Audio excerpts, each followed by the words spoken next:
James ক্যামেরনের বহুল প্রতীক্ষিত Avatar fire and ash ইতিমধ্যে সাংবাদিক ও সমালোচকদের জন্য প্রদর্শিত হয়েছে।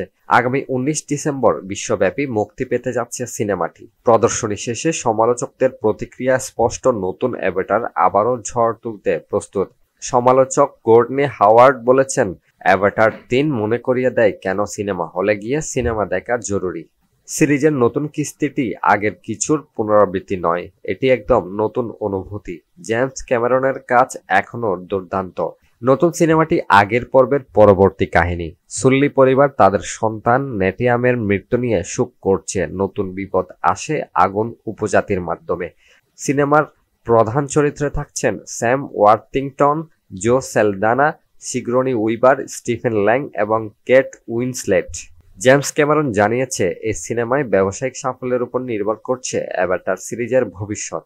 মূল অ্যাভাটার সর্বকালের সবচেয়ে বেশি আয় করা সিনেমা। এরপরের ছবিটি ভালো আয় করলেও প্রথমটির রেকর্ড ভাঙতে পারেনি। নির্মাতা প্রত্যাশা করছেন তৃতীয় কিস্তি দিয়ে বাজিমাত করবেন তিনি।